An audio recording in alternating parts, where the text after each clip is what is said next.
私たちがイエスを見て信じることができるのは、敬虔さのためではありません。エルサレムにシメオンという人がいました。彼は義にかなった敬虔な人で、イスラエルの慰めを待ち望んでいました。聖霊が彼の上に臨まれ、聖霊によって彼に、メシア、すなわち主の油注がれた方を見るまでは死なないことが明らかにされました。ルカ2章25節と26節。シャローム、主イエス・キリストの愛する友よ。イエスが生後40日の清めの時に両親によって神殿に連れて来られた時、イエスを歓迎し、群衆の前でイエスについて予言した二人の人々がいました。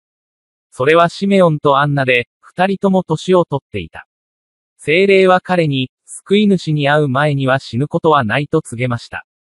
シメオンは神の恵みによってのみ、メシア、正義の女王、平和の君に会うことが許されました。インターネットソリューションインソルのクリスチャンス・ハルト氏を招待し、ケシアバハテラカ氏の美しい家族を称賛します。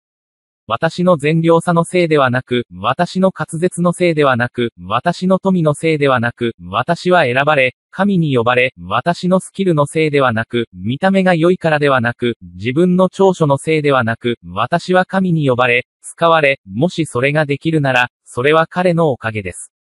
もしそうしていたら、すべては彼からのものでした。すべては神の恵みのおかげで彼が私たちにくれたのは、神が私たちに与えてくださったすべての贈り物、私たちが神に用いられるとき。それで、幼子イエスが神殿に連れて来られたとき、シメオンは幼子イエスを抱いて予言の形で語りました。シメオンから何を学べますか？神を賛美する。ルカによる福音書2章28節。シメオンは神殿に来て幼子イエスに出会った後、神を賛美しながらイエスを抱き上げました。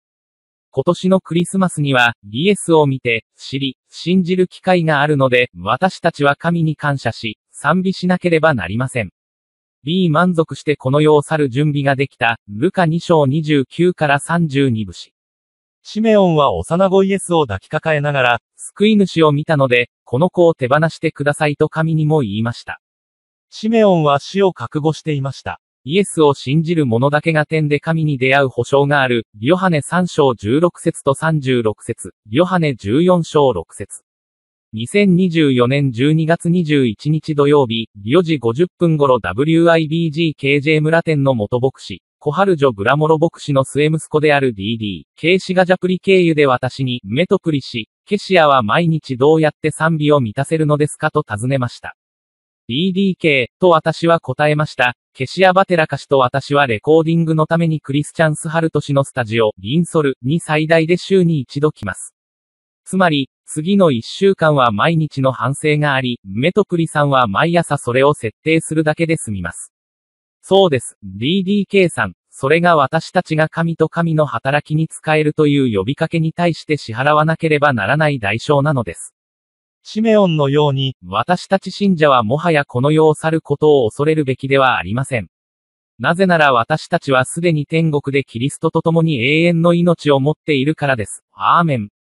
今日のインスピレーション。イエスを信じるということは、あなたがすでに天国で永遠の命を持っていることを意味します。死ぬことを、誰が恐れていますか